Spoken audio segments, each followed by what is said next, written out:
Right for the Nintenbyte, you got the Triforce and it feels right. Like Bowser, you can listen all night, singing peaches until the sun lights. Summer shoots her beam so bright. Master Hand always brings a fight. Catch 'em all and use that fire blast. Put the soul back to visit your past. Welcome to the Nintenbyte Podcast. Hi everyone, how we doing? I think we're live.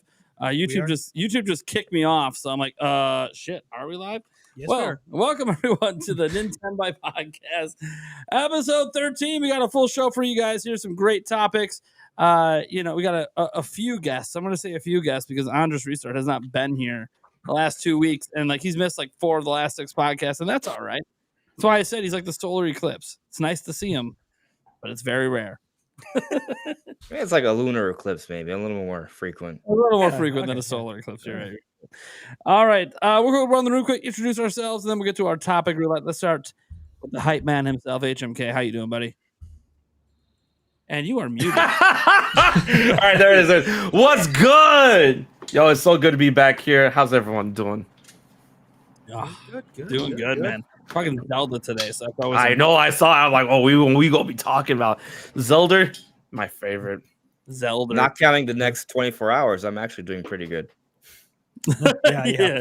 Tomorrow does not sound good for you. Landon, how you doing, man? Doing good. I took a little sneak peek later on. I'm excited for that Mario Kart 3D Mario discussion. I'm getting I wonder revved where up. that idea came from. I wonder.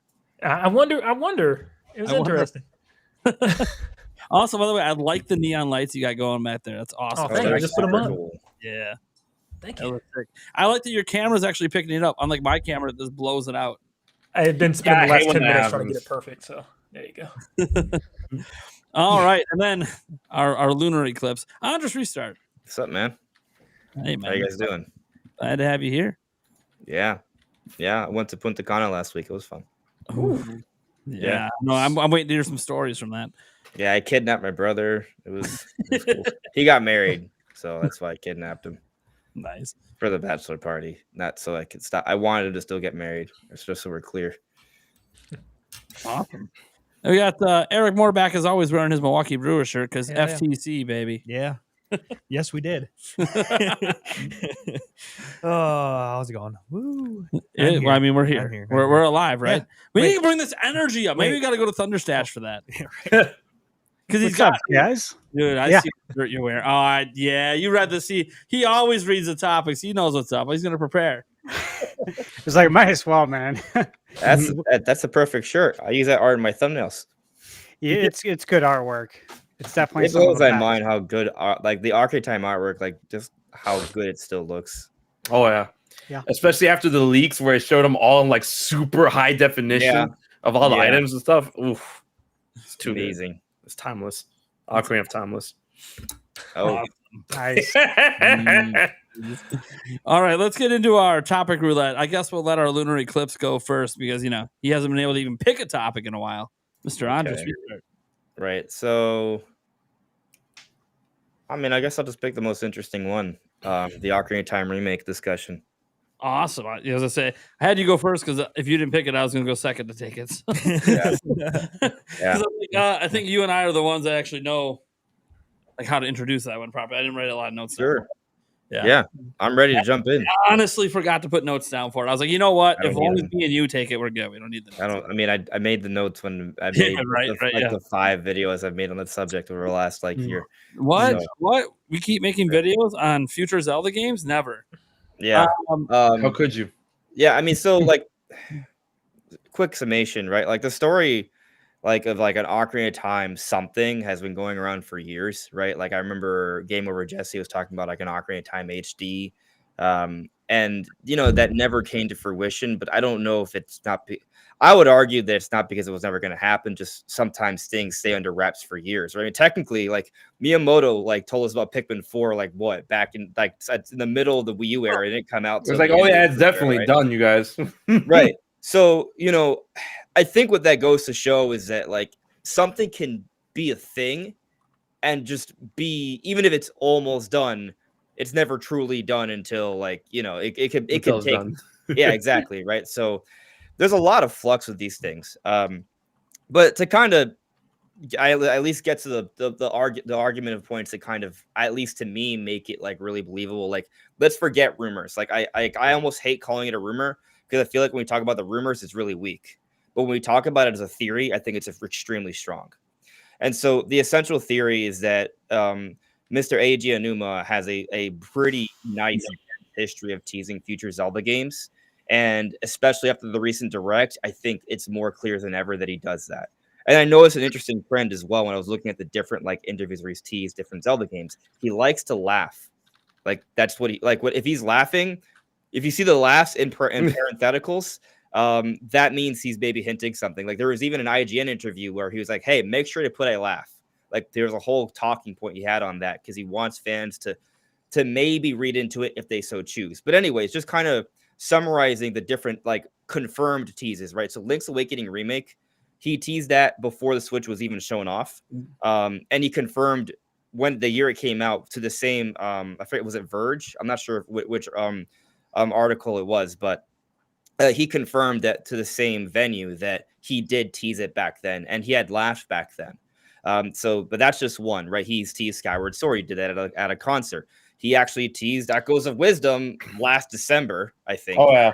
Yeah, And I mean, even before that, you know, like because he's been talking about Playable Zelda for years, right? And he's like, yeah, right? Yeah. Well, the thing is, it's when he gets kind of like, oh, I don't know, like, because the thing is, he could talk about possibilities, but when he starts saying, oh, well, he did like the whole maybe thing, like, because he maybe shouldn't. He obviously talking about December, like they already knew that was happening, so he had to kind of be like, oh, I'm just bringing up ideas. Maybe. Like, hey, right. Okay, in English, interjecting. Wait a second. People might take this wrong. Maybe.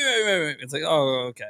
Yeah. And so, by the way, while he's going over this, one thing to remember is that people, because I saw people that are like, oh, well, the laughs don't mean anything, or it's all coincidental. Well, here's the thing: he's been asked about things directly and just said no, just denied. He was asked about Dungeon Maker. He said no. Yeah. Right? Yeah. He just said he doesn't actually. If there's something that we're talking about in mass and he's asked about it, he shuts it down. So when he's asked about something and laughs and doesn't shut it down, when you consider the history, I mentioned a few, but there's more. Like Majora's Mask 3 is another. Like there are others. Like there are several Zelda games he laughs and talks about and doesn't shut it down. And so with Ocarina of Time, we have two different interviews where not only does he not shut it down, there is a Game Informer interview, and this is actually an interesting one. Because with the Game Informer interview, he was flat out asked. This was during if you remember there was crazy rumors back then too. So like there was conversation, right? It wasn't just like him bringing it up out of the blue. We were talking about it back then. So there was a buzz, and he could have shut it down. Instead, he laughed and said no comment. Yeah, because I like how you brought up like his specific interviews and stuff, because like if you guys haven't really like paid attention to the chat here, that Eiji Aonuma's interviews are very, very like captivating to watch. And you know, he's a very like I don't want to say emotional, but he has like a wide range of emotions every time he talks about certain things and brings up certain things and whatnot. And I like how you brought that point, Andres, when he shuts things down. Like he's a very fun guy, and like every time he's like hinted, is like, haha, you know, no comment. But then like there are points in certain interviews where he gets like mad serious. Like he just drops the dime, he just turns around and it's just like, no. It's like, no, like he makes it very cut and dry when it comes to how he presents himself. So I think that's a very good thing to point out when it comes to like talking all of this. Yeah. I mean, you know, like he's not like some people might think, oh, there's like a lot of room left for interpretation. There kind of is, but like he's pretty clear with us, right? Like just pay attention. He's telling us Ocarina of Time remake is happening, essentially. That's my take, and I don't think it's a stretch. Like we've made videos on it. You could look at the evidence, like it's the screenshots are there. Like there are several games. There is a pattern. I mean, it also makes sense to actually remake like a 3D Zelda game, because we're past remaster stage already, and the next new Zelda is going to take years. Not to mention the 40th anniversary of Zelda is coming up in 2026, which is when I think is coming out, because we consider what we have coming for 2025. they don't really need something like Ocarina of Time remake. You know, if we have Prime 4, Legend of Zelda, Mario Kart, 3D Mario, maybe the next Microsoft game, and maybe another Switch Sports sequel. Like, they don't need Ocarina of Time remake, but for the 40th anniversary, it kind of fits perfectly. And then how amazing would it be, and like obviously on the notes, to have that coincide with the Zelda movie release? And yeah, the timing, you know, they're probably going to be close by that point. Yeah. I mean, we know the Mario movie comes out in 2026, but maybe they at least start showing off the Zelda movie by that point. We get a trailer maybe at the end of the year, or we get both in the year, which might sound really crazy, but you know, we're getting there. Yeah, I mean, entirely possible. You know, it's kind of crazy thinking about the Ocarina of Time stuff, because, I mean, I want to make sure we get into a little bit about what we want to change about the game for a possible, like, from the ground remake rather than like a remastering. Because he technically was asked about a remake directly, and that's when he was like, no comment. He didn't shut it down. He just no commented it. That was like the big one. That was the last one of the interviews he did last year. And Can I add one quick little thing? Yeah. The writer of that interview actually watched my video, and he clarified that when he asked him that question, he said no comment in English. Yeah, I saw that comment. Yeah. Oh, That's just like cool. the maybe. Yeah. He clearly understood the assignment there. Yeah. Yeah. He didn't put it in the article, but he said he pointed it out in my video. Because that might be notable, since last time he interjected in English, it obviously was a It huge... meant something. Yeah. Yeah. Exactly. Anyway, sorry to cut you off. I just thought it was an interesting No, thing. that is very fascinating. That just sort of adds to the pot. It just gives me another Fuel to the video fire. to milk for another 15 minutes. I was looking for an excuse to make a video on like Ocarina of Time, like things I want to see changed, and that could just be like what spurns me into wanting to talk about it again. So it'll all be one big video. That being said, of course I'm gonna milk it, guys. I love Zelda. People get mad at me that Ocarina of Time is not in my top 10 Zelda games. Does not mean I do not love the game. I just 100%. It's not in your top 10? And I just 100%ed it earlier this year again. Wait, not in your top 10 games or not in your top 10 Zeldas? Not in my top 10 Zeldas. See, you Really? get all mad about that, HMK. Everyone does, but it's like, dude, there's like 20 plus Zelda games. It's the thing. I'm just trying to understand. I'm running the numbers in my head right now. I'm trying to compute it. I am trying to have a viable equation. It's not I just think sometimes some people it's like have void. really weird opinions, and this is just a weird opinion of his, and let's just let him have it. Here's the thing. I don't know why it's such a weird opinion, because we're talking about an amazing franchise. I can't prefer other Zelda games over Ocarina Oh of no, Time. preference. All right, is fine. all right. Show of hands. It's okay, but it is a weird opinion. That. Come on, Stephen. Eric. All right. There we go. All right. I can't talk. You're good, but it's unusual. It is. It's unusual. It is unusual. Nothing wrong with that.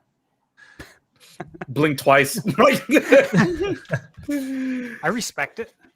I just 100% of the game earlier this year. It's a great game. Yeah. I don't think it's aged well. I think every Zelda game that's come out after it's better, besides Phantom Hourglass.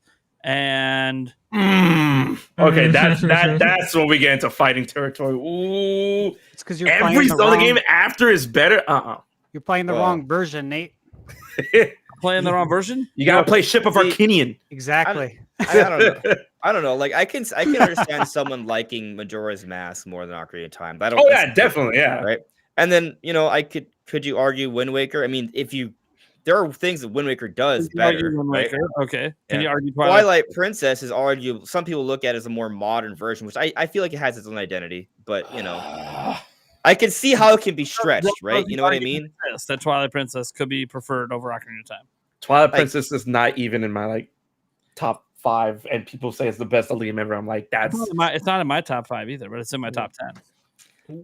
It's too easy for me. That's my biggest problem with the game. It's too easy. Also, there needs to be more in the field. It's too easy. The field is barren, and it's incredibly derivative. Like people keep on saying like certain games and certain Zelda games for them are like derivative, but Twilight Princess is like the epitome of being derivative. And I like how Nate said earlier, it has its own identity. I'm like, as a game, like okay, music, story, design.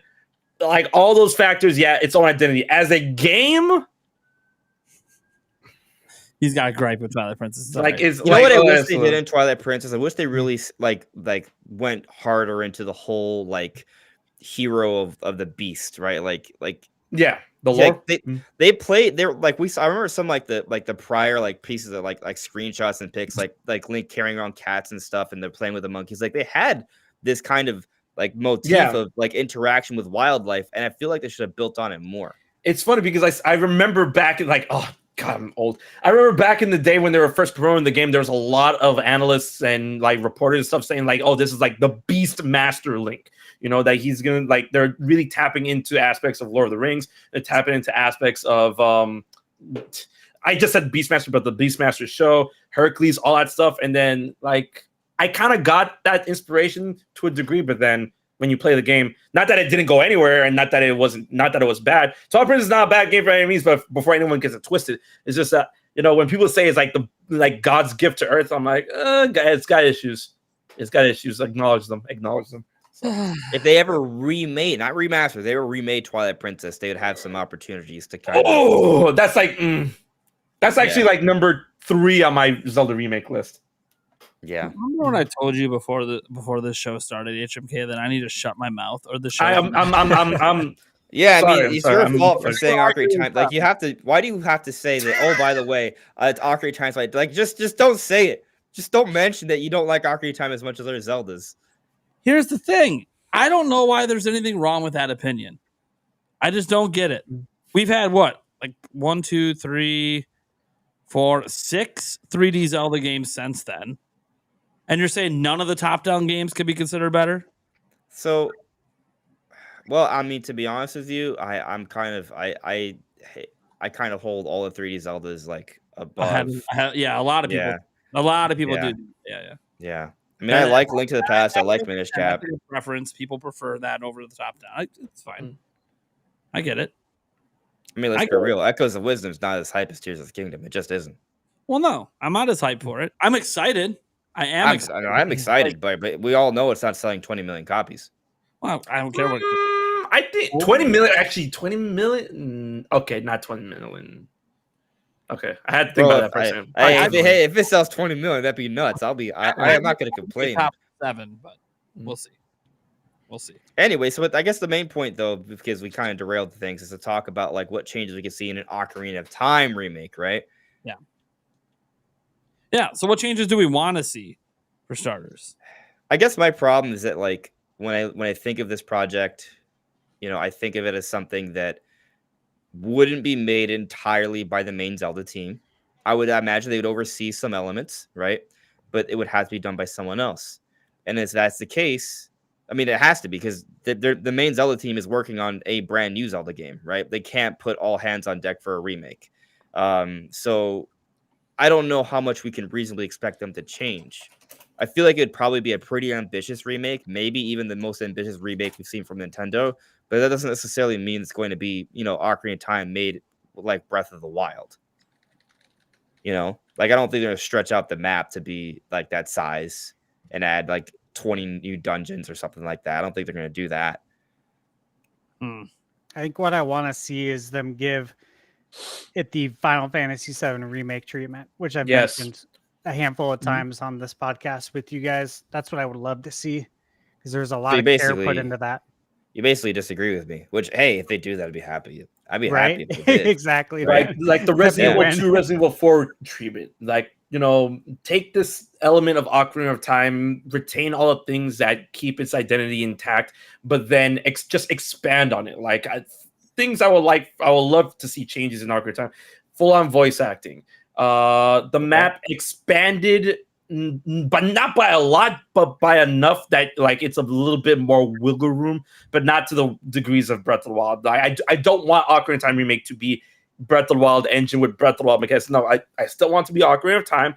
Maybe throw in the parry system from Wind Waker and the hidden arts from Twilight Princess as well in order to give more robust sword fighting and whatnot, and then expand on the expand on the lore and story of, I would say, maybe original concepts that Nintendo originally wanted to deal with but couldn't do due to time or technical constraints, and then have like this, like the story fleshed out in a more like personal and intricate way. Because I mean, the Ocarina of Time story was fine. It's like honestly one of the best stories in Zelda, one of the best stories in gaming. But just add a little more tidbits of like, a memory of that Link and Siraj shared when they were younger and how they became best friends in the first place. When he talks to Deku Sprout and finds out about his mother, right? Yeah, maybe we actually see like a cutscene where we see the mother. You probably don't see her face, but you see like a woman in a dress holding a baby. Oh yeah, with a hood on, just like running into the forest, or struggling into the forest because she's about to die, right? Like something like that would be absolutely, yeah, little things like that. I agree. I would like to see the lore expanded upon. The way you described it, that seems conceivable. And I could even see them throw in like another boss fight or two because we've seen them do that for remakes. That's on the field. Doable. Yeah. Actually, having overworld bosses, that would actually be pretty epic. Do you think we could see the Triforce since it was? Yeah, I don't think to be originally in the game, but of course, have the goddesses talk to us. Like I want to hear their voices in the game. It would be cool to see the Triforce because you guys all remember it's in the code. Yep. There's a way to access it. I can access it. I have before. I just think having better graphics, period, not in the game. Oh yeah, I agree. Yeah, that part. I mean, like seriously, places like the well, like going down into the well and seeing the graphics like just turned up. That sounds terrifying. And it's just like, yeah, dude, that would be amazing. I feel like people are gonna be mad about that though. Because like I feel correct me if I'm wrong, but doesn't like the well in the original have like blood stained walls, the skeletons? Yeah, so it had blood stained floors, right? And then in the Ocarina of Time remake on the 3DS, it's there, but it's made more realistic, like blood dried there for like how God knows how long. So it's not as in your face, but it's there. But I would like it to be. It looks almost like just like a dirty floor. It's a mark on the floor, but it's dried blood. It's left for interpretation. But it is okay. Just like how the firing wall in GoldenEye was all brown, but like it's a firing wall, bro. That's where they executed people. I think it's a given, but orchestrate it, music. You would expect that. They did it for Skyward Sword. Yep. The anniversary there, so one would expect that. One thing that I wish they did with Skyward Sword was add voice acting. That would have been huge, considering that it's like arguably the best told story in a Zelda game. But if they did it for Ocarina of Time, like you mentioned, that would be epic. Oh yeah. I was thinking about it earlier, and let me ask you guys something real quick. So I thought about how, of course, if Ocarina of Time, how it could come out, right? And one of the things I always thought is that it could possibly coincide with the release of the movie. And I know that's something we've all discussed, right? But if you think about the plot of like all the video games, if it was going to take the plot of one game and turn it into a movie, I think this would be a great candidate to use as the foundation for Zelda movies. Then I looked at West Ball, looked at his age. He's 43. He's born in 1980, so he was 18 when Ocarina of Time came out. I thought, I wouldn't be surprised at all if like that was the most impactful Zelda for him, because when we didn't have 3D, we all remember like the jump from 2D to 3D was absolutely like mind-blowing. And the way that Nintendo was able to take Mario and Zelda specifically from 2D into a 3D world was a very special moment for everybody that saw that.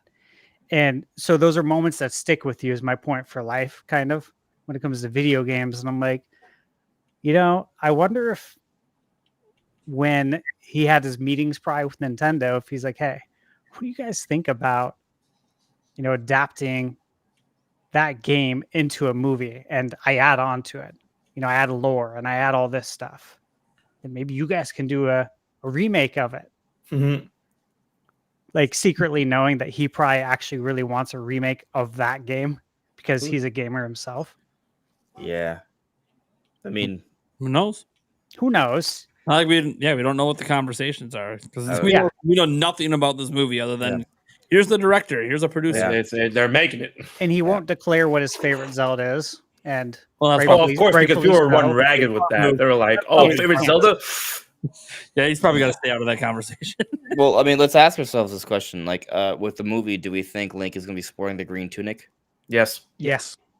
Yeah. I don't know. I wouldn't mind the champion's tunic.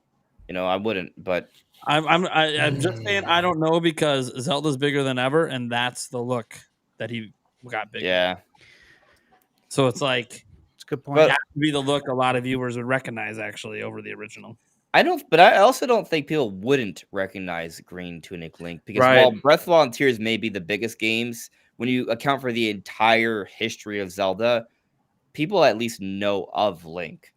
You know what I mean? Like I think Link was even like in a Powerpuff Girls episode. I do agree with you in that general sense. I also what I try to remind myself when we're talking about like the iconic status of like different looks for characters, I always try to remind myself, okay, I'm obviously not part of I'm talking like the outside audience that doesn't play Zelda. What are they more likely to recognize? Link in the green tunic or Link in the champion's tunic?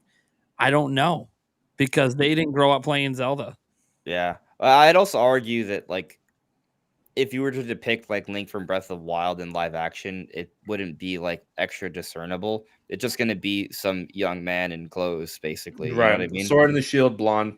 Yeah. And whatnot. And then I would hate for people to misconstrue the possibility of the movie adapting Breath of the Wild just because they want to have the look that's more famous to the casual market and whatnot. And then, like I said, like Andre said before, like, when looking at the legacy of Zelda over time, we have, sure, the casual market right now is like, throwing themselves into the arms of Breath of the Wild and Tears of the Kingdom designs. But then we have people that have been with Zelda for so long in which they've recognized Link at this point in time, that point in time, taking their kids, taking them to, having them play the games from certain generations and whatnot. And then we have people that, like, their first ever game was Breath of the Wild and Tears of the Kingdom, and then decide to go back to previous other games. Like, oh, this is what Link looked like before that. Oh, this is the Tunic of the Wild, Tunic of this. I just feel that, Nintendo understands that it's still an iconic look. Breath of the Wild and Tears of the Kingdom was meant to change things up, and by doing so, they were able to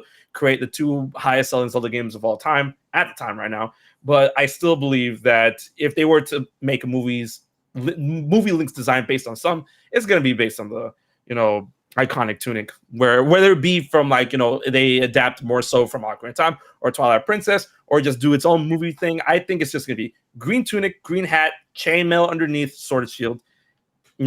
Easy, wrap it a day. And then at the end of the day, Link's design was based on Peter Pan originally. So hey, what's that movie? Is it that Peter Pan? Let's go watch the new Peter Pan movie, kids. It's Zelda. Oh, jeez. Easy. What age do you guys think he's gonna be? Oh God, like, are we talking 16? Young Link or Toon Link? Or not Toon Link, Teen Link. I'm thinking it's 16. Yeah, because if there's time travel elements in the movie, hypothetically, if it's going based off the game, then we'd have two people. I think the main actor is gonna end up being like 15, 16, somewhere in there. Yeah, I think so too. It's someone old enough that we could conceive them to compete physically as like a grown man, but barely. Right. I guess that makes sense. And then the actors themselves was like, okay, they could be 26, but they're able to look 17 or 19. That's a good point, actually. Like the actor might actually be like in his mid 20s, right? Or pushing 30. I'm telling y'all, people keep on making jokes. Tom Holland. Y'all laughing now, but when he gets announced as Link, I'm gonna be like, well, the thing is, whenever we shave our facial hair, we look pretty young. I think they're gonna say he's too old. Whoever they want, they're gonna want to play in like 2, 3, maybe 4 movies over the next decade. Yeah, that's a really good point too. Yeah, but what if they want like a Witcher style Link? It's okay. I mean, I'm cool with that, but I doubt that's the direction. No, if they've never done it before. I'll gladly take that direction, but that's probably not what's happening. Yeah, but something I'll point out though, like if going with the green tunic design with an Ocarina of Time remake, maybe in 2026, that would further popularize that look of Link I mean, I think an Ocarina of Time remake would do really well. You know, maybe it doesn't hit Breath of the Wild numbers, but I don't think it would be extremely far off. Right. How many do you think it sells? Yeah. It comes out on Switch 2. What do you guys think? Like 15 to 20, 20 to 25. I think it's a 10 million plus seller. I say 10 million. Yeah. So Breath of the Wild sold, how many was it? Right now it's sitting at like 32 plus. And then Tears is at what? 39 plus, I think. Hold on, I'm gonna Link's Awakening's at a little. I almost wanted 7. to say 35, but maybe that's just my brain thinking about the future. Maybe. I think 10, no problem. I do. I'm with you on that. Breath of the Wild right now is at 31 million. Okay. Damn, that's a lot. Is that just the Switch version? Because that's combined. Version. Oh, okay. Yeah. All right. Yeah, I mean that's a lot. It doesn't stop selling. So I want to make sure we featured this one super chat because it's related to the conversation on Ocarina of Time. Comes from Free Metroid Hat. He says, "What kinds of features and ideas from later Zelda games would you guys like to see in a Zelda Ocarina of Time remake?" Oh, I already said them. Yeah. Give me the parry system from Wind Waker. Give me the ancient, the hidden skills from the Twilight Princess. Do you guys want to see breakable weapons, or do you want to see weapons that you get to keep? It's Ocarina of Time, right? Ocarina of Time. Kiryu's sword, Master Sword, Bigorn's sword. If you want a breakable weapon, go buy a Giant's knife. There. Yeah. I filled that niche for you. Easy. You know what I would like to see? I would like to see an item wheel. From Twilight Princess? Not like was it Twilight Princess or Skyward Sword? Okay. Oh, the selectable wheel where you hold a button. Either and you that, or they okay. adapt what they did in Breath of the Wild and Tears, but for just 8 or so items Link has, which I don't think would be that bad. We're able to so you're able to fast select. You want fast select weapons? Yeah, exactly, on the fly. And actually, what's interesting, I mean, we assume this is it will be a Switch 2 exclusive, right? This is not coming to Switch 1, just so we're clear. If it's a Switch 2 it is. There's a possibility Switch 2 has different button options, right? And there's been some speculation that maybe the shoulder bumpers will have they'll be like scroll wheels, kind of like this, right? So if it's like that, you can navigate through item scrolls really quickly. So I don't know, but something like that, just so item selection is a lot quicker. I think that would do wonders.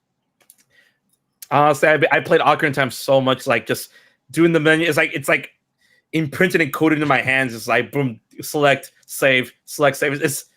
It's got too quick for me, so I'm like, an item will be cool, but I'm not bugging if they don't put it in.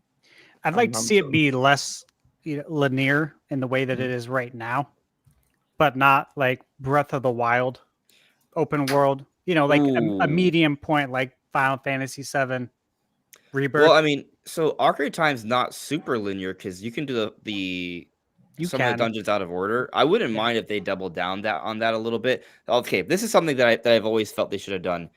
To me, it's so odd that you get the light medallion essentially for free.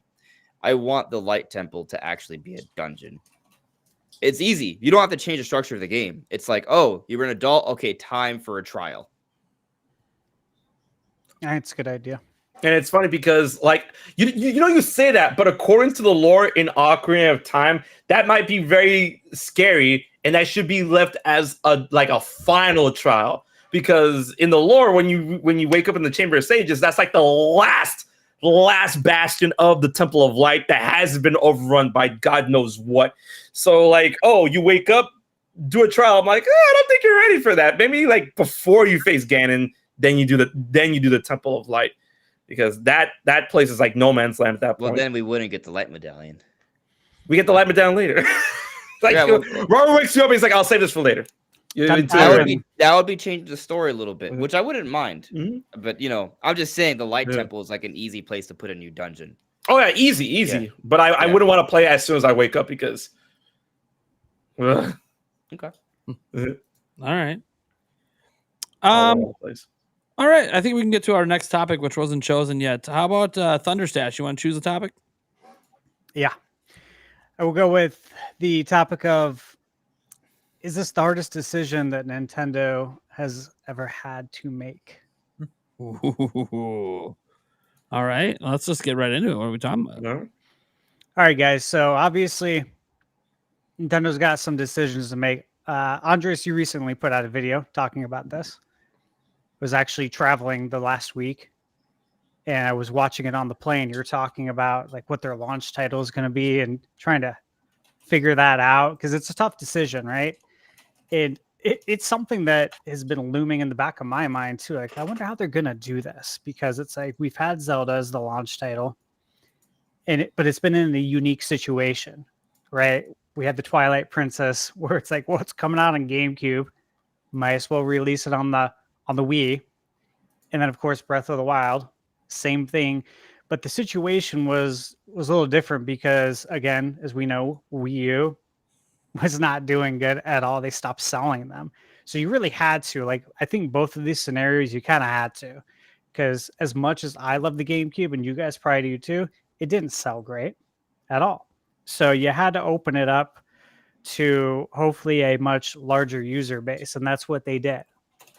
Then I think about Mario, 3D Mario, because that's on everyone's minds for a lot of reasons, right? Because Mario Odyssey, that came out October 2017. So by the time that we get to Switch 2, we're talking 8 years from a 3D Mario. Like, that's how long it's been. But then I look at the other side. I'm like, all right, well, what's the precedence here? The last 3D Mario we had that's a new 3D Mario, correct me if I'm wrong, as a launch title, though, was Mario 64 as a new game. Because we had the DS, Super Mario 64 DS, but that's not a brand new 3D Mario game. Yes, there were some changes. You get to have some different characters, but I'm talking, brand new 3D Mario. It's like, holy shit. It's been almost 30 years. Zelda's, you could argue that, well, I mean, if you go before the 3D era, right, then it's like, okay, Mario's more consistently a launch title. Mm-hmm. Because they launched the Super Nintendo with, what, Mario Brothers 3? Am I mistaken? Super I gotta Mario double World. check that. Pack-in. Was it Mario World? Okay, Super Mario Bros. 3 was an NES game. Yeah, okay, yeah. Mhm. They put that on the All-Stars. Yeah. But then Super Mario, what was it? Super Mario Brothers, was that the Super Mario there- Brothers was the NES and- pack-in. But did it depend on the region? Because wasn't Duck Hunt also like involved? Or no, Donkey Kong. Well, it's For Mario the Brothers NES? Duck Hunt, and it's on the same Yeah. cartridge. I have it up here behind me. Okay. So let me ask you this, though, guys. So, I guess the point I'm trying to get at is like, hey, Zelda's done it. It was successful. Mario's done it. It was successful. Mario Kart's never done it. But if you think about it, and sometimes people forget about this, I don't think anyone here does or in the chat, but it's like the Mario Kart we're playing right now is still the Wii U Mario Kart, and that's been the longest gap ever since Mario Kart has come out originally on Super Nintendo. This is the longest gap between truly new Mario Kart titles. So we're all thinking like, yeah, dude, it's going to be 8 years since the last 3D Mario. That should be a shoe-in for the launch title. It's like, yeah, it should, in theory. But if you think about it, Mario Kart's been even longer. And then you got to ask, would Nintendo ever, would they do both? They have one at launch and the other in the launch window? I mean, they kind of did that a little bit with Switch. Switch came out in March. You had Mario Kart come out in April. Mm-hmm. And then Mario Odyssey come out in October. And technically the launch window is nine months that we've discussed. That's what they consider it to be, 9 months. I don't know why it's not 6 or 12, but I guess it's 9. So we could see it technically. What do you guys think, though? Because that's the big thing is, what are we going to get? If it's not Zelda, or it is, if it's not Mario, is it Mario Kart? What's Nintendo going to do? They got big decisions to make because something tells me they have these games possibly ready right now. Yeah, I mean, I think Nintendo has a master plan, right? I think they're lining up some killer titles. I mentioned a handful of them earlier, right? So I'm not worried about the lineup. It's just kind of a curiosity of like how they're going to kind of position them. I've talked about how I think Metroid Prime 4 is part of that, right? I think it's a cross-gen title. But I also, in that video, I talked about how I've always hoped, but I don't think it's going to be a launch title. Yeah, you made I good think it's going to points. be it's going to come out early though. And Mhm. so in my mind, I think like a really good 1-2 punch is a really strong, popular multiplayer game like Mario Kart, maybe as a launch title, given that it's a new game, right? You can't get it anywhere else exclusive. And then 6 weeks later, Metroid Prime 4 Beyond. That's a really cool single player experience, right? It's very different from Mario Kart. People will be interested in both. I think if you put 3D Mario and Metroid Prime 4 next to each other, there's a bit of overlap there, right? Most Metroid players are also 3D Mario players. So maybe spreading those games out across the year is a great way to kind of like, I think it's just from positioning of pushing Prime 4, it makes a lot of sense. Get it out early, but not so early that it's a day one title. Shortly after Mario Kart, and then we have a good variety of single player and multiplayer.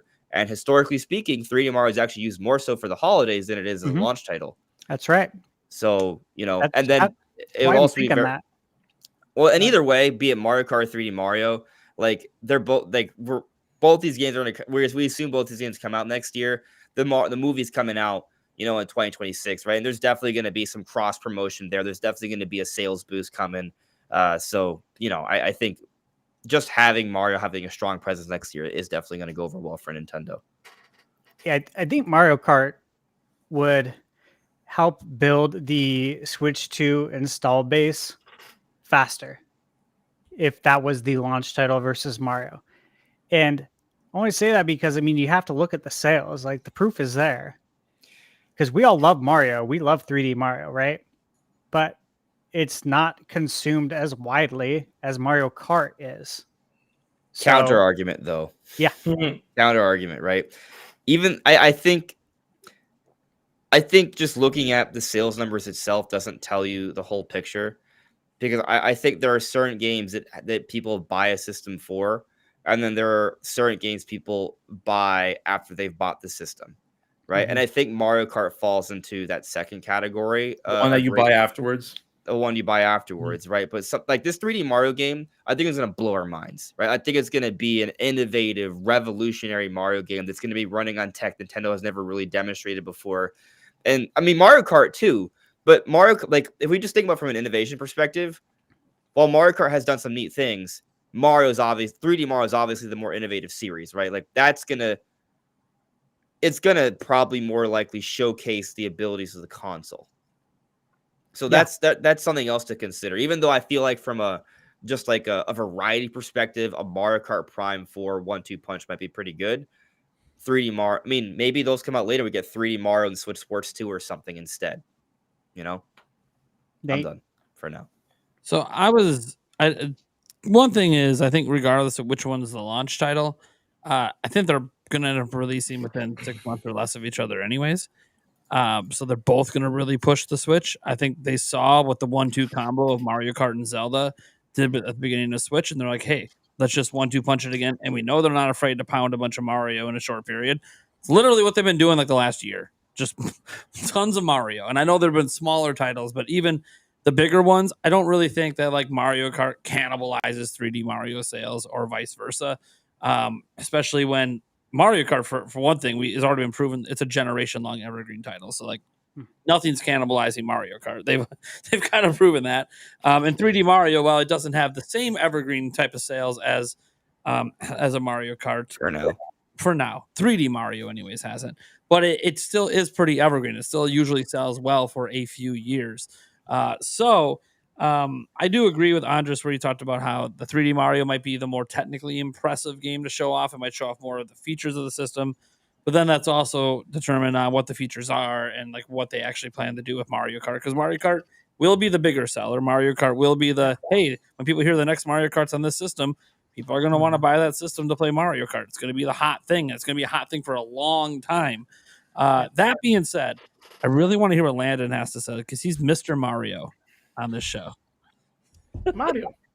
I'm gonna flip Andres on his head real quick and just I'm gonna do the reverse. Let's go. I'm just talking possibilities. Either one's good. I feel like a lot of the time it also comes down to what type of game we're getting. And like with Breath of the Wild, it wasn't just a new Zelda game. It was the first ever open world huge brand new take on Zelda that brought in people that didn't even like play Zelda. I know none of my friends have ever played a Zelda game. They all brought the game and they all loved it. And I think about that with Mario, and I'm like, based on some of the rumors that we've heard, it seems like this could even be like an open world type of Mario game, something that just takes all these locations and areas and smashes them into one giant interconnected world like Bowser's Fury did, and just on a grander scale. And I feel like something that massive could be the smarter way to start the system. And then I've also had the idea of just thinking you probably want a really strong single player experience right out the gate, something that you don't need to pay online for, something that you can just unpack your new Switch and play. And I feel like something like that sounds more likely to me, and then really just have a huge holiday blowout for the Mario Kart game. I also have like this taste in my mouth, like maybe Mario Kart 8's DLC is still a little too recent, even though it's been a year ago. Just, they still want to get those sales out as much as they can with Mario Kart 8. So you still think Mario Kart comes out 2025 though? 100%. I think both of these games are without a doubt 2025. Sure. But if that happens, like I'm just thinking about like it's not just Mario Kart and 3D Mario, it's what comes out around it, because I feel like Nintendo wants to kind of balance things out, right? So like for example, when I was talking about Mario Kart being launch title, I'm like, all right, we need a good single player game to come out to complement it, which is like why I suggest Metroid Prime 4. But if we have 3D Mario's launch title, what's a good complement that's not Mario Kart yet, because they spread it out by a few months? Maybe Switch Sports 2, because we do have the code name for that. Wave Race. I do think there's something Wave else. Race. Oh my god. Race. Oh, I wish. I would, bro. I'll do Wave Race streams shirtless. Like that would be Yeah, there I'll you get go. a Mist machine. Like it'll be so Oh good. man, Yeah, you're just gonna put a life preserver on. Guys, Oh, we're gonna no. get a new Excite bike. Oh, I'll yeah. take it. I'll take it. I want. I it. think there's know. something else. There's Not something else Excite Nintendo's Truck. not I going to want tell us Excite yet. Bike. Star Fox Online. Oh my gosh. Star Or Fox Metroid Prime 4 Assault online. 2. Star Fox Armada.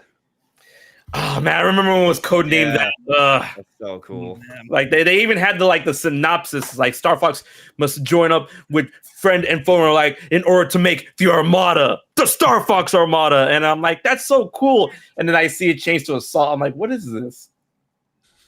What happened? Like, What happened? Yeah. Now, I will say on the Mario Kart thing, I feel like it also would make sense too if this Mario Kart game had a mode that was really, because I think a lot of people have been missing like that single player mode, like maybe a mission mode or like maybe like a little Diddy Kong Racing story. I think that would definitely secure it for a launch title.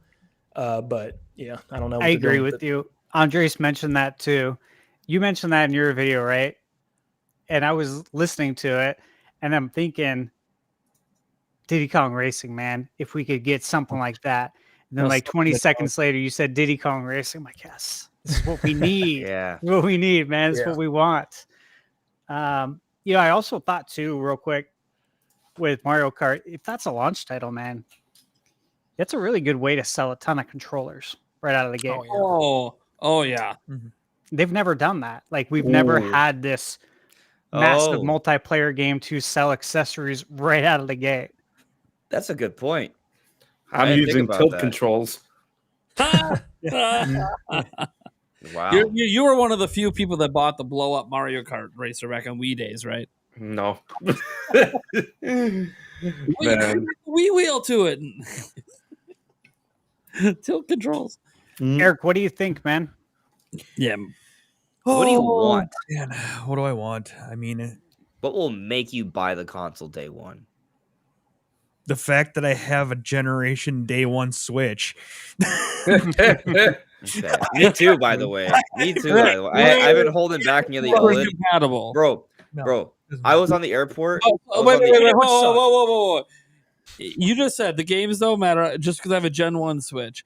Okay, but if there's no games to play that you want to play, why would you buy it?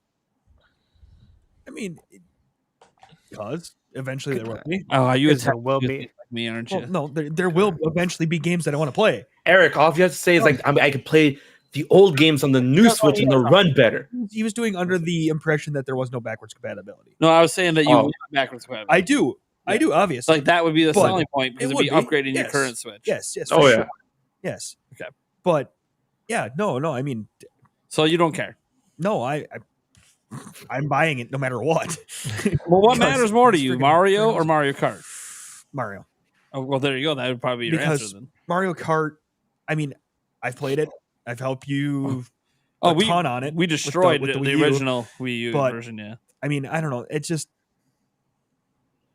kind of lost its luster for me a little bit. We haven't done a new one since Yeah, 2014. well, I mean, yes. So it's been there's a also decade. that. There is also that. Maybe a brand new one would bring me back in. You know, someone in chat just said something and it made me think of something. Baby Bear, good old Baby Bear, said, you know, if we have AAA launch titles, and I was thinking, like, well, we actually have to think about that. Because if we do have certain AAA launch titles, you may not want to launch a Mario with that. You may want to launch Mario Kart with that. You know what I'm saying? Like, if we're getting like Elden Ring on day one, do you want to release, or if we're getting Monster Hunter, you know, like these Monster Hunter massive Wilds single Mario player Kart games combo. Hell of a that would be combo. nice. Yeah, that'd be that would Hell be of a nice. combo. That would be Right. a strong combo. Yeah. Yeah. So I didn't even think about that. I've just been Little thinking bit one dimensionally with Nintendo. What do you guys think about that? Steve, you're like for me, right? Like I talk about the Mario Kart thing, but like 3D Mario's is just as likely, if not more so. But you keep bringing up other points. I'm like, oh, you know what? Mario Kart would fit better with other AAA third-party games, and the controller thing, they would make more money at launch because of that, which Someone is in crazy to chat think about. also mentioned that you could probably pair your old controllers, Andrew Reynolds, and he's not wrong. I agree with him on that. You probably can, but if Nintendo gives us a reason to buy the new controller, right? For instance, if it's like hypothetically the PS4 controller to the DualSense, right? If it's a jump like that, That'd be I'm getting the DualSense. Dude, can you it's a imagine how badass good? controller. Like, so Mario Kart 8 Deluxe, I feel like it's one of the best games that showcases HD rumble. Like, drifting feels so satisfying. Mhm. Like, if they have improved haptic feedback and rumble and whatever else they throw in there, like, and then they take full advantage of that with Mario Kart, like, it's gonna feel so good. Like, I don't know if that's like a really big selling point, because it feels like people always overlook like the advantages of rumble, because everyone buys like a third party controller. It's like, oh, it's the same. No, it's not. You don't feel the rumble. But you know, for me, it was a selling point. I'll talk it up. Every They gotta video. give us a reason. Don't forget that Super HD hyper haptic rumble. Dude, if makes it rocks, amazing. I'll hype it up, man. Yeah. Yeah. Nintendo would be missing out on like so much money if they didn't give us a good reason to buy a new controller and made the Joy-Cons backwards compatible, which obviously I think they're going to be. I think we probably all think that, especially with what they just announced, right? That charging station. Yeah, but what's interesting though is that based off what we heard from Vandal and the MobilePad leak, right, is that even they will be backwards compatible, but they're not going to be like really easy to use on it. Like you can't just slide them in. You're gonna have to get maybe like that stand, like you said, right? And so there's gonna be like a new version of the Joy-Con, you know.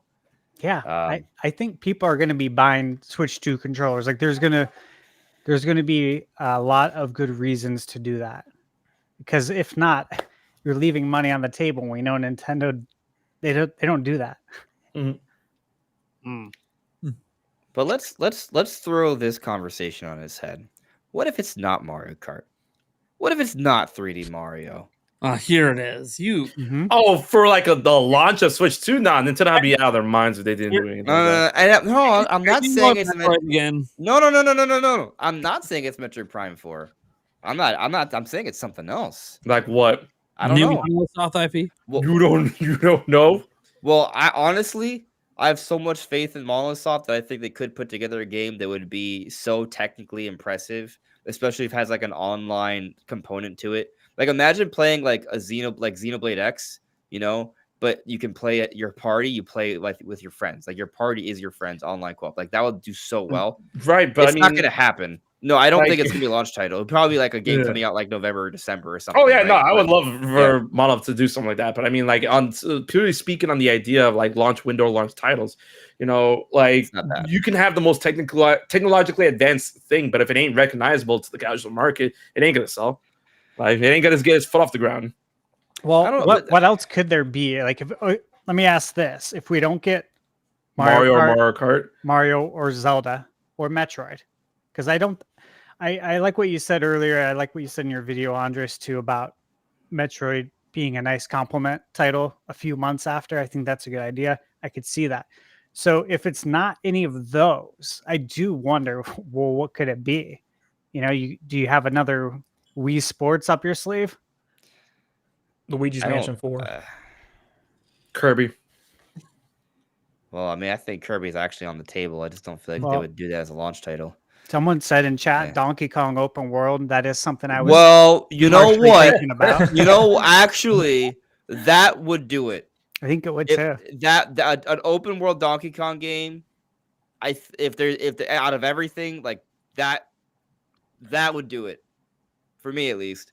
It would do it for me too. But as Nintendo, like, you know what, this is gonna do really well. This is gonna get people to buy the thing. Like we've talked about open world Donkey Kong before. Like we even have like the canceled project. It's exactly what we've kind of dreamed about. It's Donkey Kong Tarzan. Like that would be.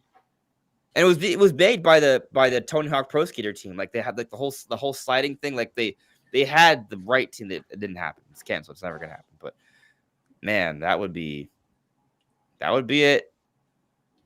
I think that could do it too. I don't know what else really could. I mean, Pokemon Legends would be huge, but I don't think that's a launch title. Yeah. Do you guys think that's launch? No, because no way in hell Nintendo trusts Game Freak to launch their console. Especially after that Scarlet and Violet mishap. And also it would be cross-gen, right? And probably not fully enhanced for Switch 2, you know? Right. So not like a true system seller. Yeah, it's not going to be a visual showcase for Switch. It might look pretty, but it's not going to, you know, it ain't going to be a next-gen looking game. Nah, I agree with you. I mean, it's probably Mario Kart 3D Mario. Like that's just what it is, you know? Or Steel Diver 4K. But I swear, if they launch the Steel Diver, no, Nintendo. Well, I mean, maybe if we want to have a slightly more nuanced conversation about this, right? Is that it doesn't have to be a game that's going to sell 20, 30 million copies. You know, Nintendo has with a theme controller that's crazy with H2O. Like Taker 610 said. I mean, it'd be sick. Yes. That's it. I'll buy it for the Wave Race live streams. I'd pre-order it. Yep. Yeah. All right. I think we can get to our next topic. Let me see. Gosh, I'll go next. I'll take the more difficult of the topics to talk about because the last topic, we'll save it to be Zelda. They'll have Eric do that one. Thank you. Because that's the only one I know about. Yeah, that's the only one I think you know about. So Pokemon Legends ZA, right? It's coming next year. Right? It's coming sometime. I don't know when. No one really knows when. I mean, there's rumors. I thought it might be fun because we haven't really talked about the game since it was announced. Basically, there's like one other time we talked about it, and that was it. So I thought it might be kind of cool to revisit some of the rumors that are out there. Andres did a video on it a couple weeks ago. I think a couple weeks ago at this point. I don't know. It's been a while. Where he went over some old rumors and stuff. And there's one of those old rumors that I have linked up here that I will just read to you guys. It comes, I'm getting it off of X over here from at Soul Silver Art, saying it says some big details about Pokemon Legends EA have been revealed from this month's Koro. It really does feel like 2014 again. Thanks so much to Moot and Razenburst for translating this. And this is kind of what we have here. All right. Koro once again reiterates that this is a new Lumio city, different from the previous ones in X and Y, which I think most of us expected. Koro points out that there is a bunch of wild Pokemon all throughout the city. Megas from X and Y. He knocked over the camera. Who knocked over the camera? Ruby did. Oh, that's hilarious. Ruby's like, enough of this Ruby. shit. That's what they think about these rumors. Enough of that shit. Heck yeah. We're good. It's not a big deal. Megas from X and Y and ORAS are returning. The lore of Mega Evolution will be explored again. Koro points out that Zygarde's similarities to the game's logo. Here's a quote from Koro. It says, the adventure is set in Lumio City, but will be available to meet the legendaries of the Kalos region. Or will we be able to? Interesting. And then to say, stay tuned for the report next month. And I don't remember there being much that came out of that report. I don't. Yeah, I couldn't find anything else. I tried digging. I'm like, there's that report. I don't know if it just never happened or if it just repeated the same information, which is probably what it really did. It was probably a small blurb. Yeah. So there's obviously, like, if you guys ever follow like Ruffled Rowlett and other Poketubers out there, there's rumors galore for this game. I mean, but they're all from like 4chan. Yeah, they're all like 4chan rumors. Like with no track records. Yeah, so and that's fine if you guys are into watching that stuff. We're not really interested in going over those kind of rumors. I don't even cover those kind of rumors on my channel unless it's like one that happened in the past and then had things happen that proved it to be right. Like there's got to be something. There's got to be something. Like the last 4chan rumor I remember talking about was like that one where there might have been an update, a graphics update for Zelda or for Pokemon, because everything else in that 4chan rumor was correct. But then, for all we know, I mean, according to Moore's Law is Dead, Switch 2 was supposed to come out last year, but so what do you guys think about, obviously, just these little rumors? Like the biggest rumor there is what, the wild Pokemon all over the city. Kind of interesting. Makes sense. Makes sense. I don't know if you battle and catch them or what you do to catch them. Or if it's like a legend game. If there was a Pokemon game, there's no battling or catching. I'm gonna have some problems. Yeah, let's say I don't really, because like we're still trying to figure out obviously exactly what this game is. We've had, like, the last time we talked about it, we had a lot of theories over how the game could work and you could build up the city and all this stuff. Even each section has its own legendary and there's other crazy stuff going on. But we don't obviously know because they've been very, very, well, they haven't told us anything. We're just like waiting for the next Pokemon Presents or something, which should be soon. In theory, we should have one next month. Yeah, last 3 years has been the second Pokemon Presents of the year has been in August. So yeah, so that you just got to kind of that's a good pattern. If it's not in August, it'll probably soon after that. So so we should have a present soon, and if we don't, I will be surprised. I just don't see them not talking about Pokemon stuff the rest of the year, but who knows? What I find fascinating though is just thinking about this game, because we haven't talked about Legends much, and we talk about Metroid Prime 4 a lot because we've been waiting so long for the thing to be revealed. We seem to try to bring up Metroid Prime 4 every single podcast, especially when Andres is around. I wasn't going to bring it up beyond just, hey, it's yeah. But the reason I'm mentioning that is because this is the other big game. Like, this is arguably the game that's going to sell way more, but like just based on Pokemon's history. Yeah. So I know you can try to argue Metroid Prime 4. This could be the one. This is the one that breaks the barrier. Sells 15, 20 mil. Anyways, I mean, Legends ZL will sell 30. Like, right? Especially if it's cross-gen or something, right? Because double dipping and everything else. So, like, how are we feeling about Legends ZA right now? Because like this is the big game supposed to come. There hasn't really been a lot of like new credible rumors since around the time that it was revealed. Like, what's the temperature in the room on this game?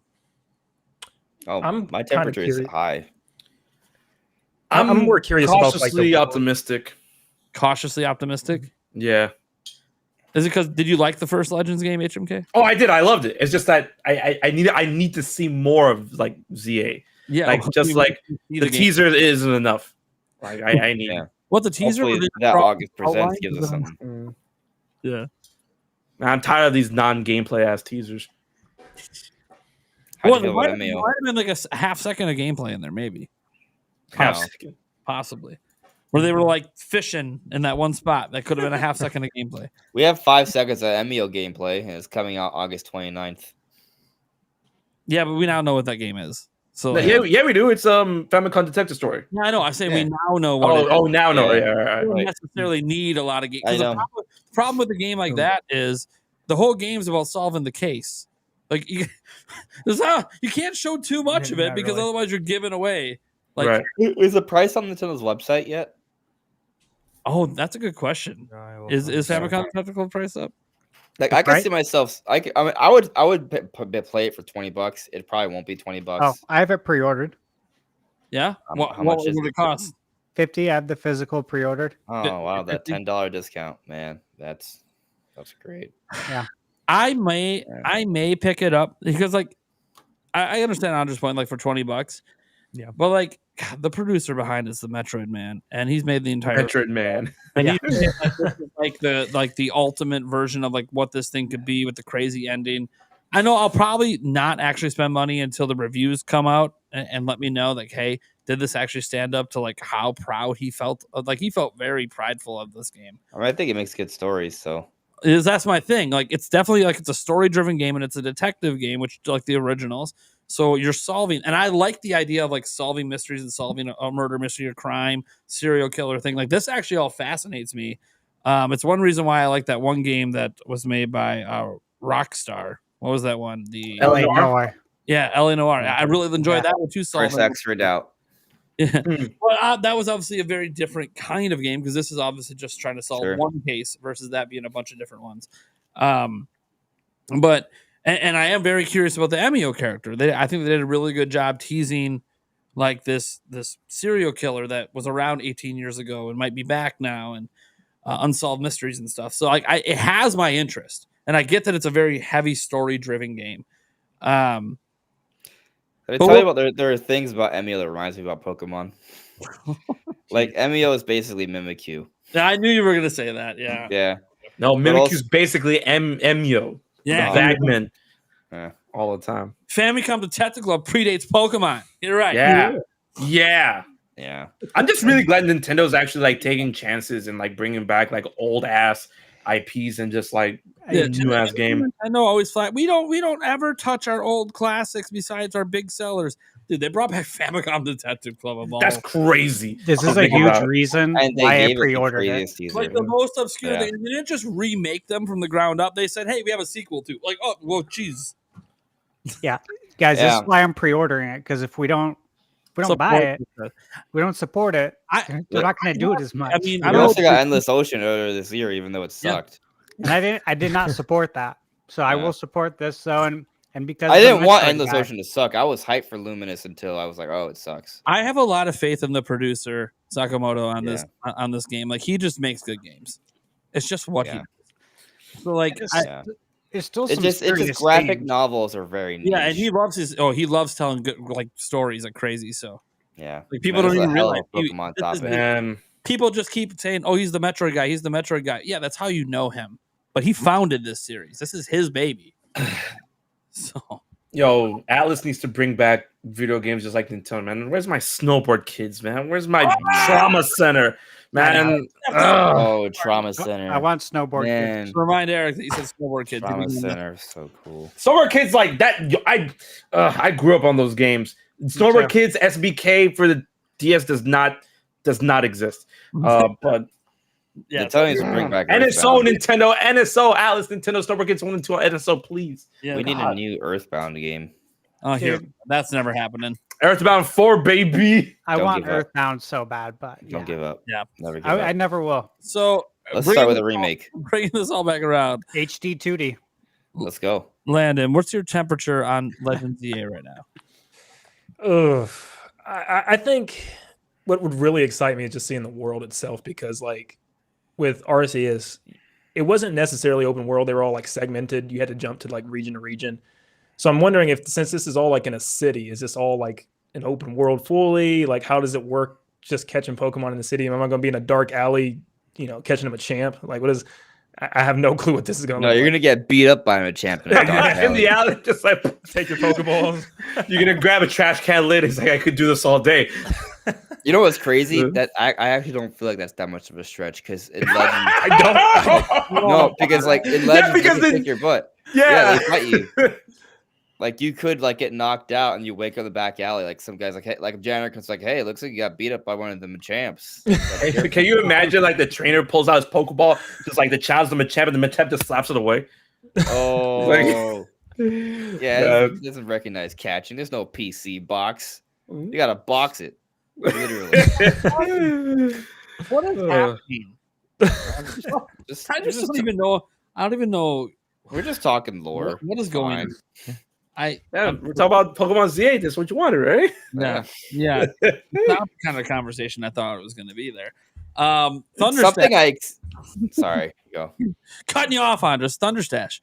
Where are you on this game right now? As everyone said, there's not a lot obviously, to go off of. I am excited for it nonetheless because I like the first one. It'll be a day one pickup for me. I don't need to see any reviews or anything. I'll pre-order it. I'll be there. Bugs and all. Hopefully, there's not a lot this time. Yeah. But yeah, I would imagine it would feel more open world. You would think that would be the next step. I kind of look at a game like Hogwarts Legacy in that if you played the Switch version, which I got from my girlfriend, I've seen her play it. It's not so much open world. Have you guys played it on Switch? It's like open zone. I've seen the zone, yeah, that's screenshots like where you Yeah. see a door and you have to press a button to go in. Right, and because there's Disgusting. obviously limitations on the Switch because with the PS5, Yeah. it's not like that, and so you got to ask, okay, well, Pokemon Legends on Switch, we're going out of Switch 2. You would think that again, those limitations maybe wouldn't be there anymore. We can have more of a seamless, large open world setting where there are Pokemon walking around everywhere and that you can catch, but as far as a story, I think I was rereading a little bit of it and it was saying how like humans and Pokemon will like be living together in harmony, to be getting along. You guys read that? Yeah.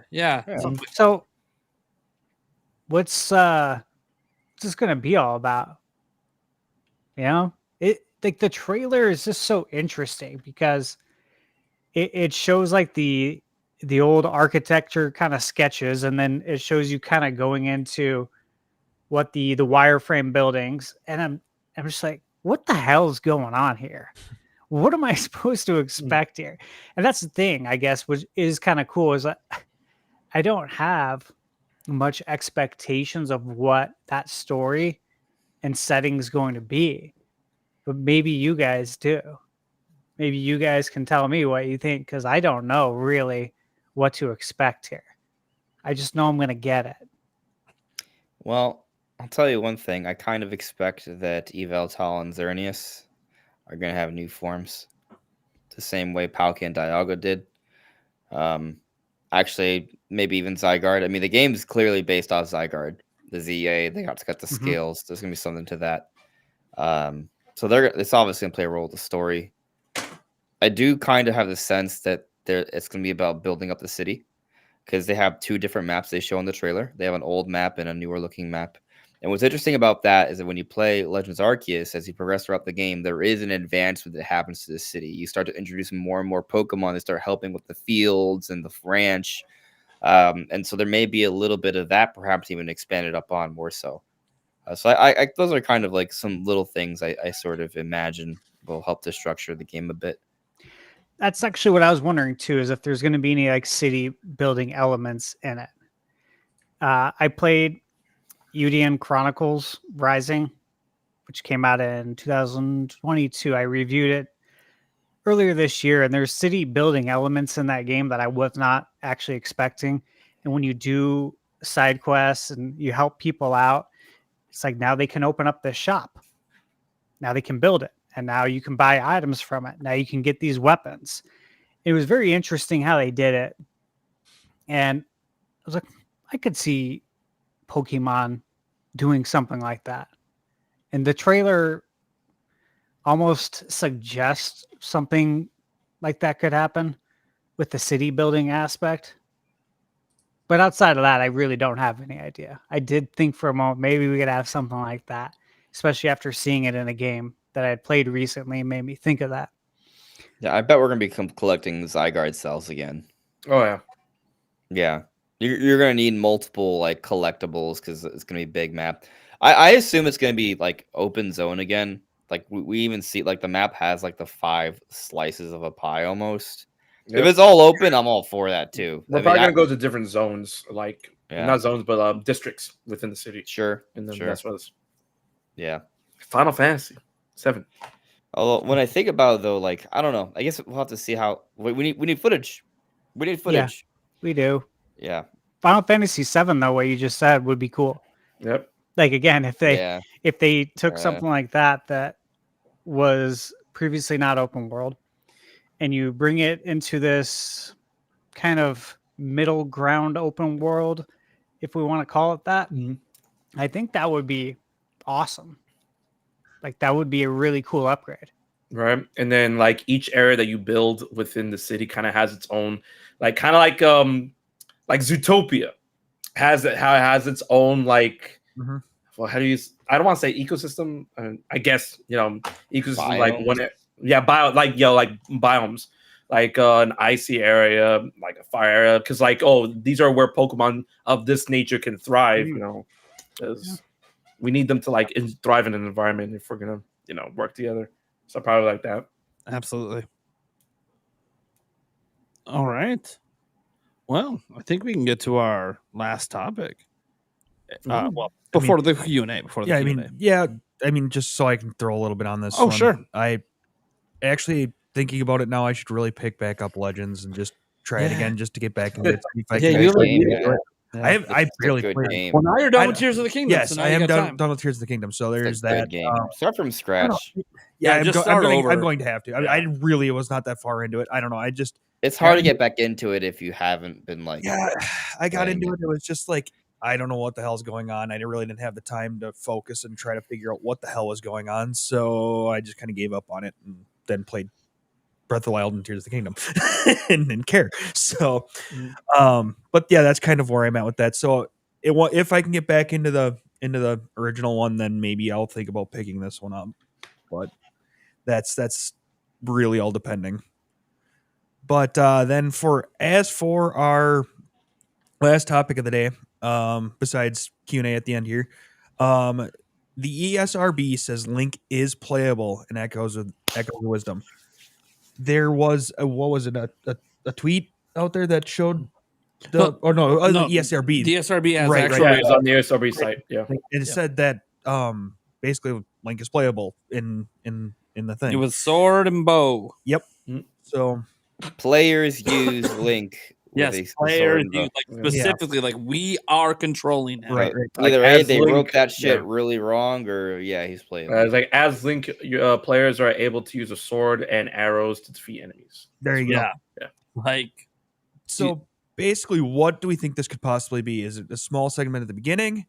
A plot twist? Dual gameplay? Partners? What are you guys thinking?